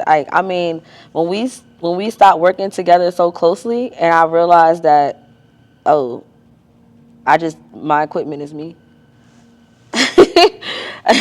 They had the lights and the cameras and the things and all that, and I was like, and then our schedules got so different. I was like, oh wait, I gotta go get me lights. I gotta get me cameras. I gotta find a set. I gotta do this. I gotta find a studio. And I think 2023, when I said I did that Christmas playlist and I did a New Year's playlist, I ended up going to the thrift store, buying me a chair, nice chair just for me. Started working with one of my homies, and it was like, just do it. And then he ended up having to start lifing for him, and he ended up having to move or something. And I was like, all right, well, I'm gonna just do it. Yeah. Now I'm in my room. I'm just gonna set it up, and I'm just gonna do it. Then I had to move, and I was like, well, I'm gonna set it up here. And it was just like, this is the chair, this is the green, this is whatever it is. And a lot of people don't know, I'm looking at my bed behind the cameras. Right. You know what I'm saying? But for maybe, and that was just recent that I got that courage. You know what I'm saying? Within the last year, but shoot, 2.5 years, I was so fixated on needing it all. Yeah. Because that's how I started. I started in school. Yeah. We had everything at our disposal. All the equipment that you needed. Everything. I'm talking about. Go backwards. I'm talking about big cameras, network cameras. Yeah, you know what I'm saying? Real. And I was just like, and I'm a little spoiled. But you gotta start from somewhere. Daddy spoiled me, so Man, I ain't spoiled. I wish I would have been a spoiled kid, but I'm not with everything, but I ain't spoiled at all with nothing. It's a girl thing, maybe. I ain't spoiled with them. Now my kids spoiled. But you understand, what you do for your kid. You have boys and girls. I got a young boy, he's 10, and then I got 2 girls, 21 and 13. 21, perfect. 21 and 13. Now they get out here. Your 21-year-old, she go to college. Whatever. What's her focus? She got her master's. She got her master's already. She done. What's she studying? Sciences. Environmental science. Okay, so she need a stethoscope. She work with animals, but I know exactly what you mean. Whatever she needs, she need to be looking at the germs or looking at the animals. She need one of the beds. She need one of them type of microscopes. Whatever it is that she needs. She like that, yo. Look, but the thing about it is, she had it in school. She's still fresh out of studying. Yeah. She has a dad and a mom that's going to supply it. But what if she comes to a point where something just switches and she's not able, she will be able, but what if she wasn't able out of nowhere to just be like, I'm about to go to the store and grab this. Right. I need to do this because I'm about to make some content. Even if it's I'm about to make some content about being, what you say she was? Environmental science. Yep. I want to make some content based off of my environmental science degree. Yeah. You know what I'm saying? And just not going from having everything at her disposal to not. That's life-changing. That's life-changing. That's a thing. And it happens in so many different degrees. So I definitely had to, like I said, I was at a point where I was like, hey, Dad. And then there was a point where I couldn't be like, hey, Dad, not because of any... not because of anything, but things. And, and so it was just one of those things where I was like, oh, wow, my boys is big doing their things or moving to different areas of life and got responsibilities. And you don't have no kids, right? I don't have any kids. Yeah. So do you most plan people... on having any? I do, but I want a husband first. Clock it. And I need some commas in my bank account, so me and God got an agreement. You're going to get a few commas. Yeah, I told that's what me and God talk about. You know what I'm saying? I'm working on that. Man, listen, it's coming. Let me give you this fun question real quick. Okay. So your midday radio comes in moments. What's the funniest or most unexpected moment that happened live on air? Ooh, okay. I interviewed Affion Crockett. Oh, goofball. He's hilarious. And he busted into Jay-Z. And he busted into randomly. Obama. And I just didn't know. I didn't know how to take it. He's a clown, man. I did not. That was probably one of the most fun and just like, that was something that I never knew that I used to watch him on like MTV and just wilding out and just all his stand-ups and he'd be like, yo, like he's the best Jay-Z like impersonator. He got Jay-Z hands down. Hands down. And then all his other like Obama, just everything, Trump, everything. And it's just like, yo, this is Affion Crockett right now. Yeah. And he caught me off guard because he do Biggie too. Yeah. So he caught me off guard because he kind of I mentioned it, and when he answered me, he was there. He was like that person. He was in that character. He was in that character. That was. You can't turn it off when you do impersonations. You can't turn it off. Like my wife always messes with me. She said, "Why you gotta talk like the person that you was talking to at work? Like I gotta imitate the person that I was talking to at work. When I'm telling somebody the story, I gotta talk. Oh, you gotta be like, yeah, they was like, yeah, and I go into the full mode character, and people be like, why you gotta talk? I'm like, I have to because this is the experience. This is the experience. I want you to visualize it. I want you to feel like where I was. Right. I need you to know that this was like a whole nother level. Like, yeah, you recently interviewed Marlon as well, right? I did. How was that? I just shot Marlon, by the way. He's a few weeks ago. He's hands down. That was gonna be another one. He was cracking jokes. He was funny, and he works on material while he's on his interview. He was tired. He don't sleep. He don't sleep. He do not go to sleep. He had just flew from the towel, the big sweats, the hat, you know what I'm saying, looking a little scruffy. I'm like, yo, this is crazy that he's 53 years old though, right? Crazy. We wouldn't even I woke up watching the Wayans brothers. Yeah, man. You know, I had to get ready for school. I seen Marlon in Living Color. That's how old I am. So I'm about to be 41. Okay. And so I was with the Wayans brothers. Yeah. I was there. Yeah. So him and Sean was like, and Pops. Hilarious. That was like the thing, like getting up and getting ready for school. So just him, but the day that I interviewed him, he was really tired and he still like pushed through, gave it his all. Like, how you could tell he was tired? Well, I asked him. Okay. I asked him, you know what I'm saying? And then he was like, he had just got off of a plane from Mexico, but he was somebody's birthday or something like that. So he was having a good time and he had to get right back to it. And then Nate Jackson, hands down. That dude is hilarious. Oh my God. I just watched his special. Yeah. Recently. He sat right on that stool and was going in. And I'm like, I love when comics sit in the middle and they just give you the jokes. Yeah. And they like right there. You know what I mean? Yeah. He came in and he was asking questions. He was like, this dope. Yeah. He was like figuring shit out. And he just was like, I'm about to do this, I'm about to do that. I got this going on. I got this Chico? going on. Chico was lost a lot of weight. First of all, Chico he did. he talked about that on the stand-up. He did. He definitely slipped down real good. But funny, Chico was hungry. And I was like, yo, shout out to Metro Diner. I used to work there. They're good food. Very close to where I work at. And I was like, yeah, we about to go there after we finish up with you, da-da-da. So we end up going to get food on lunch like normal. And he's right there. And my mom actually works there. So she was like, why you bring Marlon? I said, oh, wow.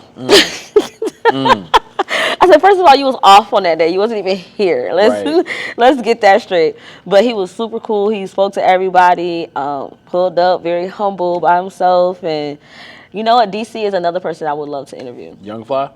Yes, DC Young Fly. He'll bring the energy for sure. He's a Taurus. Yeah, he'll bring the energy for sure. I love his story. He's so like. He came a long way. He came from a long way. All the way him to and Pretty V.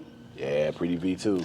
Love him to death. You know, Pretty V went to St. Augustine. I didn't know that. Yeah. So she started up here, and then she went to Charlotte, and like them two. Like I love people that are be able to come from one space, cultivate themselves, evolve, and then accept that new space that they in, put God first, put faith first, peace first, meditation, all the things, all the tools. When you're able to talk about your tools and live in that, like, I love that. So, and DC done been through so much. Right. So I think I will be absolutely honored to sit. You'll kill that. Yeah, sit and talk to him. He's dope. Before I always close out my shows, I have a segment that's called Shoot Your Shot, TrueShot. So, you know, my photography company is called TrueShot Photography. So, you know, I try to shoot my shot with my guests. So one of the things that I always ask is, who can you help me get on in true form?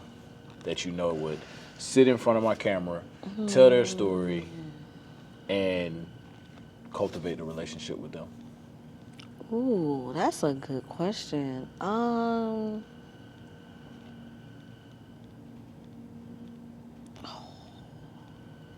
wanna Jonathan Fleming. All right. Jonathan Tell Fleming. me a little bit about Jonathan Fleming. Jonathan's my birthday twin. Okay. But we're 30 years apart. Word? And he's out here. He had a club called Jonathan's down here.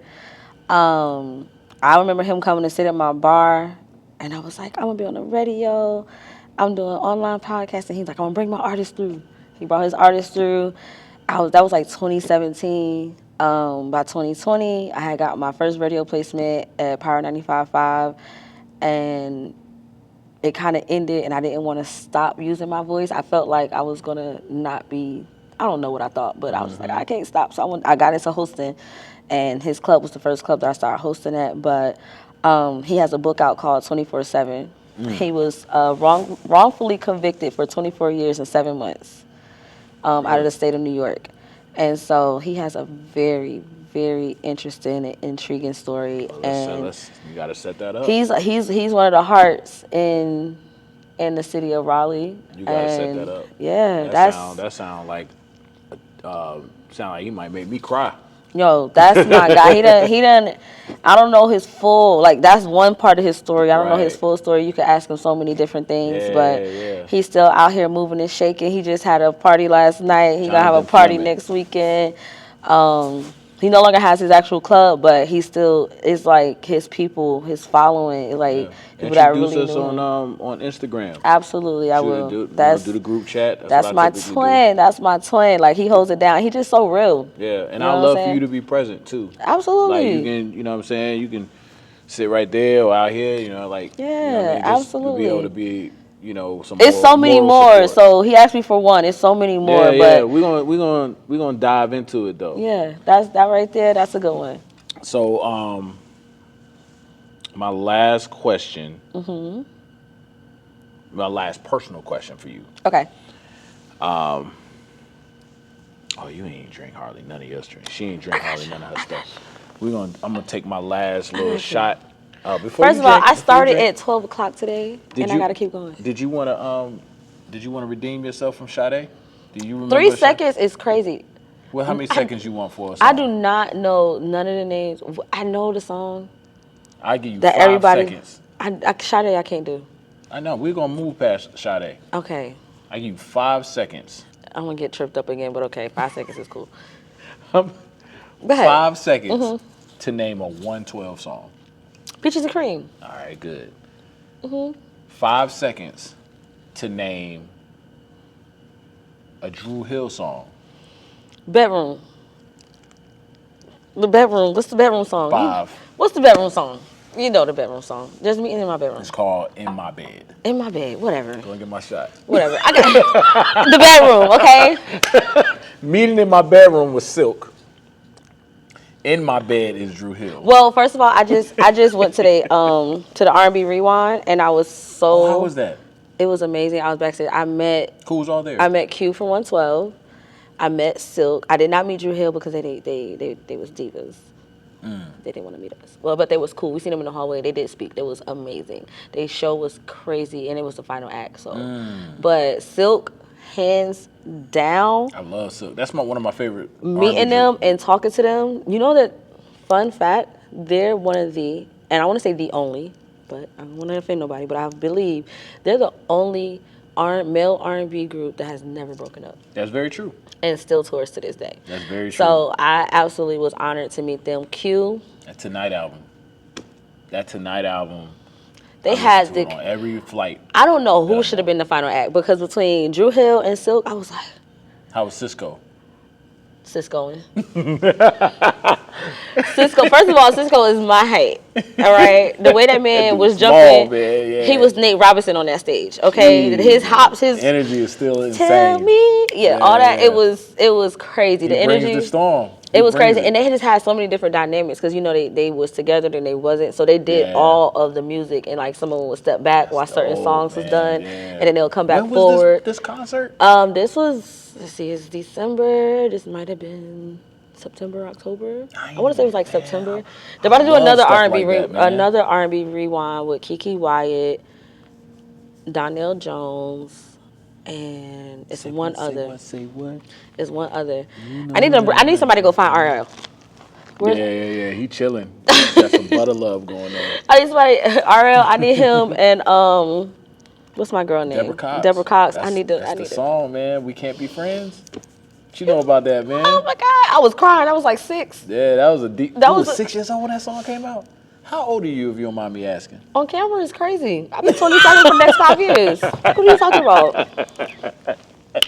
27 for the next 5 years. I figured it out. I don't know how old I was. I probably was. I probably was a little older than that. Dang, yo. Maybe. But something about Deborah Cox and RL in that song, and then her song. How Did You Get Here? Yeah, yo. And then what else came up? Brandy. No. It was Monica. Street Symphony? No, For You I Will. For You, yeah. That Street Symphony on that album, though, was... I was a heartbroken kindergartner or something like that. At least you was coming up in some dope music, though. You feel me? Like, that's the 2000 era, so you came in some good music. My first cassette tape was Monica, Angel of Mine. Yeah. Celine Dion. My Heart Will Go On. Yes. Titanic movie. My first CD was I thought it was Stank Onya, but I don't think it was Stank Onya. Which one was the one with Back of the Bus on it? Was that Stank Onya? No, that was Aquemini. Aquemini was my... Ooh, see? Push that push. Yep, that was Aquemini. I was in kindergarten in that song. Now, the Stank on the album, though... was crazy. Was amazing. Yes, it was crazy, but Aquemini was my first CD. And, yeah, I think those... Andre side, that Andre 3000 side... Yeah. Dracula's Lair, all of that. Man. All right, so... Hold on, wait. Go ahead. You gotta take it. In 5 seconds. You didn't take your drink yet. I'm about to take it, but I'm gonna take it when you take yours. So I gotta pour some more. Yeah, because I feel like I need some get back. We gotta get even over here. We got to. We gotta get even. Let's see if he know how to do this. It's gonna be easy because we already talked about these people. Oh, you gonna give me one? Go ahead. Okay. Name 2. I need to get back. In 5 seconds, name 2 B2K songs. Bum Bum Bum. Right? Is that one of them? Yeah, Bum Bum Bum and Icebox. No, Icebox is Omarion. Oh. Yeah, there you go. See, had to get back. You got me? Yeah. I thought I knew mine. Icebox. Sound mad cocky with it. You know. No, but what else you got? Ooh. See, this might be a little bit easy, but nah, that's too easy. 5 seconds. Give me. I'm gonna do 2 again. Mm-hmm. Give me 2 Faith Evans songs. I remember. 2, 3, 4. Dang. 5. Okay. I don't remember the second one. I'm gonna take another shot with you because I feel like I skipped one. That was good. I should know Faith. I should know all her stuff. I remember. What was it? I remember. Oh, she had oh my God, what's the one in the snow? It's like at the tip of my tongue. The one that she was in the snow. It's either that or the Bumble that's at the tip of my tongue. That Bumble is hitting. I might be on run for the rest of the night. But you know what's crazy? They don't even have that in Love Like This before. Love like this before. She was dancing like this. I know you can. I was like, why is she dancing like that in the video, yo? She was getting her Diddy, her Diddy on. Diddy said dance. She was like this the whole video. I was like, Diddy said dance. Killing me. Her between that and the Mary moves and the Kim moves, we don't really know. Diddy Reckoning?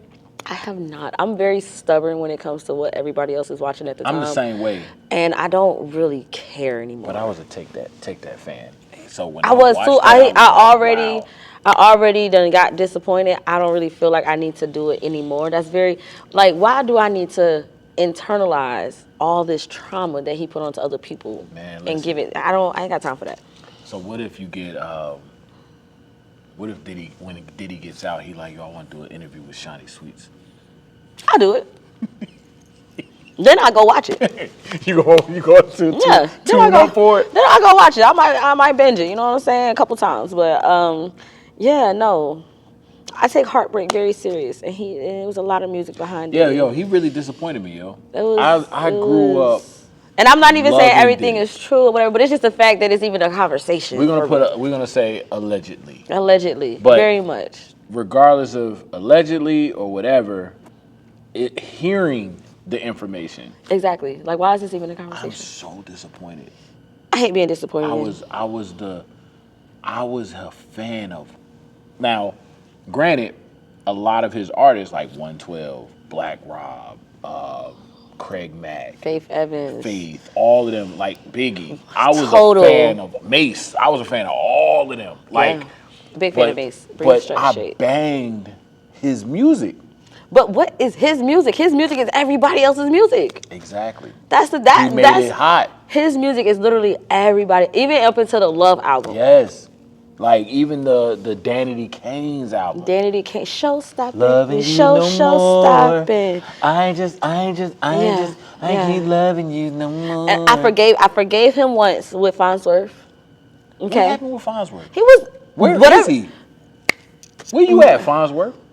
He ain't even gonna see. He ain't even gonna say. He ain't even said nothing. He ain't say a word. He ain't said nothing. Yo, you know when the trial stuff came out, I was like, yo, when they Farnsworth had me feel like I could be an assistant. He had me thinking I was gonna be less than what I was gonna be just because he was so fly, holding the umbrella. He had the dream job. Yo, everybody was like, but I don't think we actually wanted. You know what I'm saying? I don't think that's what we actually wanted. But when I seen him in the Outcast, when he was in the Outcast video, that was it. He flew away on that umbrella. He took the umbrella and was out. He Mary Poppins, yo. Like, he was, like, going, like, straight up. Straight going. Like, yes. Like, it was, like, come on now. Farnsworth. I was like, either I'm going to be free, I'm going to be Farnsworth. Somehow, and I really did want to work with Diddy. Like, I was dead. Like, I was going to be an assistant. I was going to find my way to go to New York. I was going to be an assistant, and I was going to work my way up. Yo, can you imagine, though, man? Like, you was on the path of possibly being... Had I stayed being in the industry with Diddy and them, like you, like when we in that era, if I would not have moved back to Alabama, and I would have continued my high school career and moved on to college in that era, like they would have had you on the interview on the documentary. Yo, I would have been like, Shani, what would you? Yo, look, I'm gonna tell you like. Okay. I'm gonna tell you like this. But I wasn't doing the cheese. I wasn't doing the cheesecake. He lost me. He was just ODing on that. He lost me. He lost me with the cheesecake because first of all, I would have walked off the set. I'm not going to get nobody no cheesecake. That's a lot far away. I don't even like cheesecake, so I wasn't doing that. All right, so look, we're going. My second to last question, because I really want you to highlight this. Okay. Pretty Girl Playbook is rooted in breaking cycles, confidence, faith, and intentional living. Mm-hmm. What personal experience inspired you to create this brand, and what does positive womanhood mean to you today? Honestly, this is your highlight, the highlight Pretty Girl Playbook. Okay, so Pretty Girl Playbook started off as so many other things. It started off as Sweet Noise Chronicles. It started off as the Sweet Spot Media, which is the first LLC. But because of what I wanted to talk about, I had to be very careful. It started off resentment.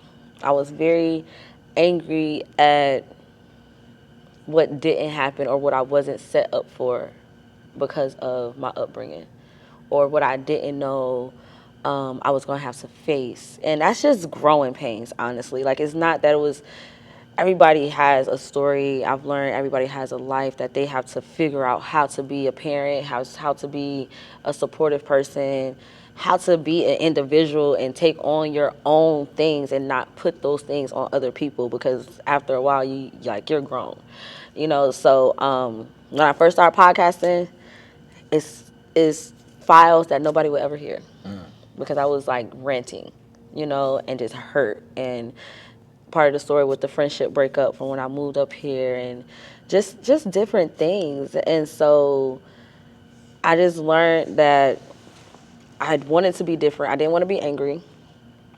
So I wanted to be, I was already breaking cycles at the time, getting my degrees and stuff like that. I wanted to be an example to my siblings. I had my siblings be examples to me. And so, like, the breaking generational cycles and change was just, like, a big thing. Like, we can't keep doing this. Like, somebody got to do something different. And even if I don't succeed in my full potential of breaking all the cycles, at least I've done something for someone else to carry the torch after, or at least exemplify something. And then just the bad habits of, like, who are you? What do you do that's not healthy? Right. You know what I'm saying? What do you do that you can do better and change things? And that goes from eating to drinking to your attitude to, like, whatever your bad habits are. You know what I'm saying? And then just the stigmas. Really, the stigmas is not more so about other people, but it's about becoming confident within yourself and facing those stigmas. And be like, like I said, I was bullied as a child, so coming into comfortability with my skin tone, with my beauty, what that meant. Shout out to everybody that has told me that I look like Lauryn Hill since I was 8. You do. You had that. I seen that photo shoot you did. First of all, I woke up and took a picture on the white wall. Really? Very, very simple. You look just like you look just like her photo.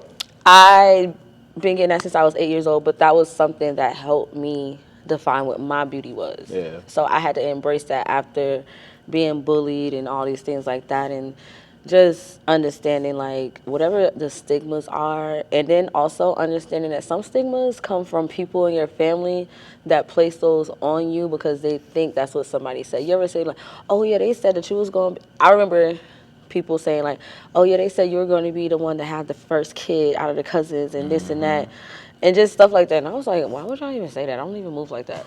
Like, I don't even, you know what I'm saying? I don't even, but why would you say that to high school girls? Right. You know what I'm saying? Yeah. It's just different. And it's like, well, first of all, who said that? Right. And then you realize that nobody said that. Right. And then you realize, like, people that I used to hear, oh, you're pretty for a dark-skinned girl. Nobody has ever told me that in my face. Nobody. I've never, like, I'm grateful, but nobody has. It's called microaggressions.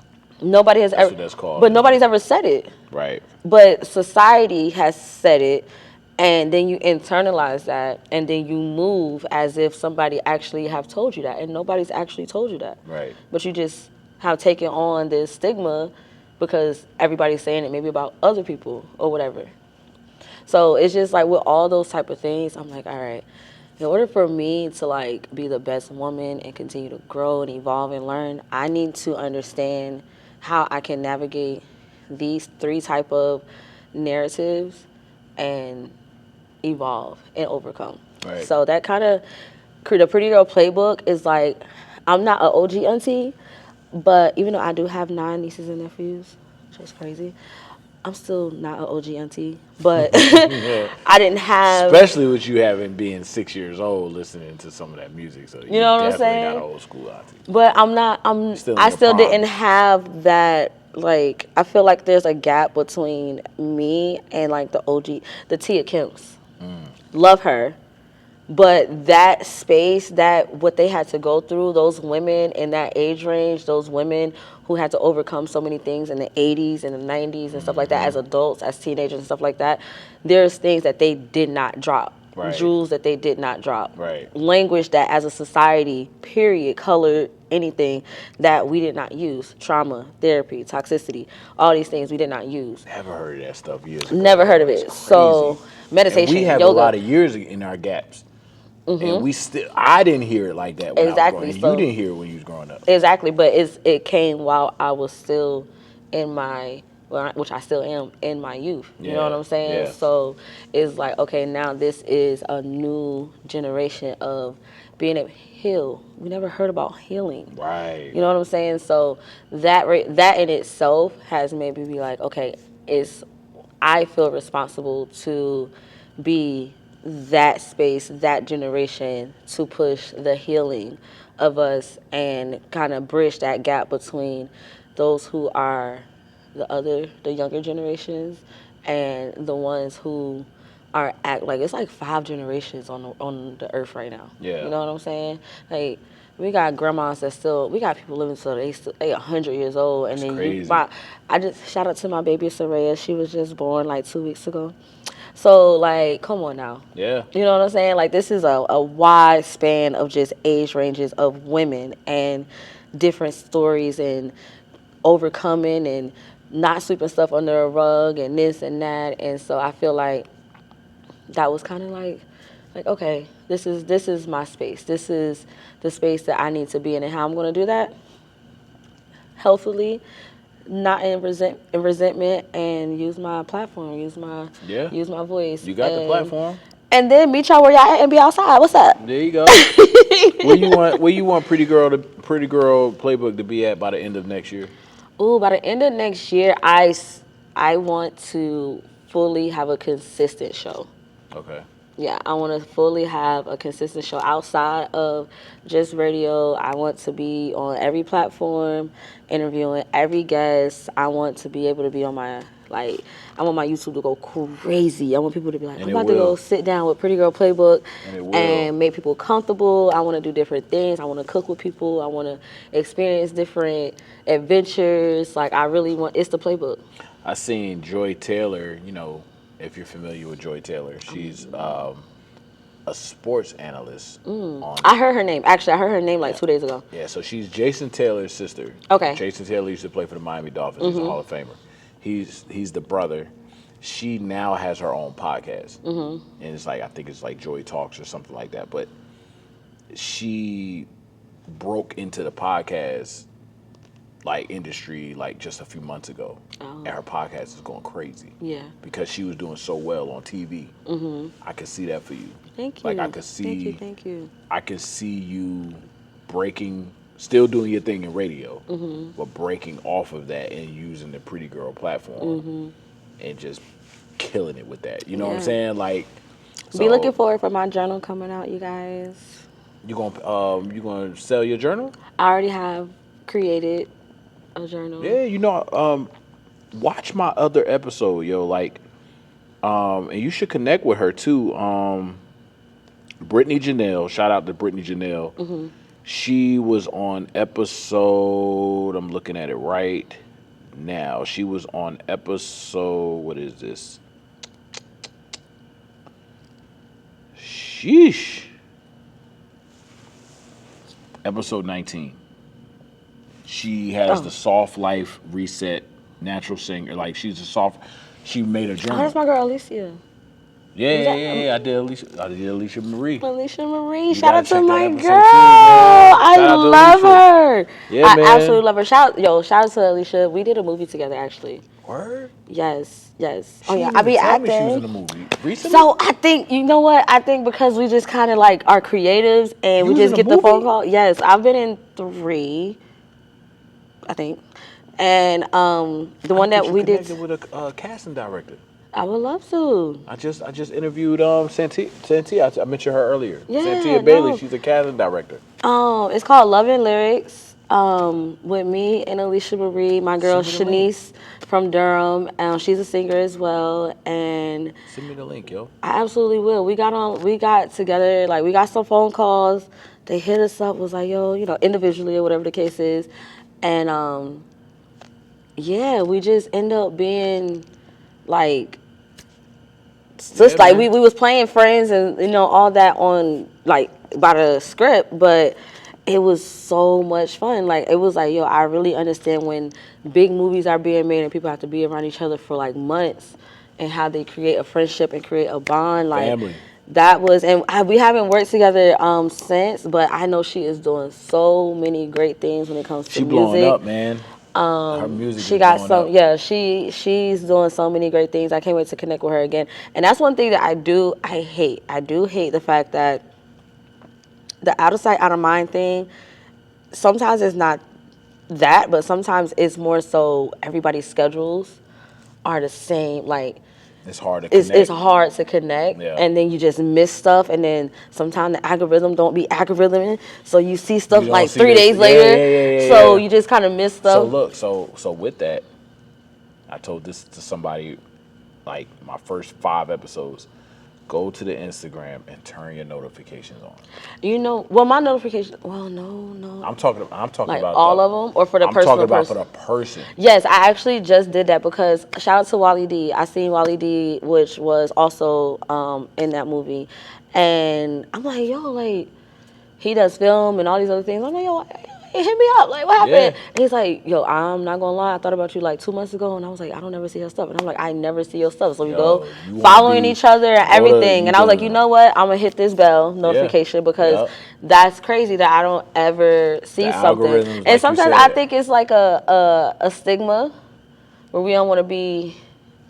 Like, you know how we are. I know I exactly ain't got to what be you're talking checking for about. nobody. I know Like, you know what I'm exactly what saying? you're saying, but you But have it's to do not that, that. though. But nowadays, like, because of everything, I think that you have to do that. So the people that you really, really want to work with and connect with or just support is really, really important to, because I realize that the places that I go and the places that I do support, when I do my reels or my stories and I tag them, they automatically start flooding my feed. And those are not the only people that I support. And what I also want you to do is send your stuff to me. Like if you want me to That I work on. repost and all of that I stuff. work on that. I work on that. Like I'm talking about like when my you about to personal post stuff. something, yeah. Like no, I'm That's another one. I'm But talking that's about another. anything you do. That's another Like, one. I be like, I ain't about to harbor them. Nah, man. I got folks that send me. They put it in my inbox and I'll repost it because I grew up in the era like I don't care about what. But what I comes also up. have people might be like, yo, they sending me everything. Like, why you sending me so much stuff? Why you in my DM so much? Sending me everything, and I just be like, you know what? You see it when you see it. Nah, man. I'm really big on that. Like, all right, I tell people turn your notifications on for me. Mm-hmm. But I will definitely repost and share the stuff that you have going on. I don't mind my algorithms being weird. Right. Like, I don't mind seeing basketball one day and then seeing, you know what I'm saying, like shiny stuff the next day. Right. Like, I don't mind that. And it's like the algorithms is going to move the way you move. Yeah. So people don't realize that. People be like, I don't want to put it in my stories. I don't want to do that because that's but not now, what I got I'm not going gonna lie, on. the reposting on Instagram has made it a lot easier. Yeah, that little button. Reposting. People be seeing that more than they see my stuff. Yeah, the reposting and the notes. Yep. The notes go crazy, the reposting go crazy because it's just so easy. Now, one button that I do use on a regular, I don't know about y'all, but the save button. Oh yeah. The save button definitely helps keep that flow. That same plug in what you say that keeps that same stuff coming in. It keeps that same stuff and that same content flowing. That's how TikTok is. They kind of took that from TikTok.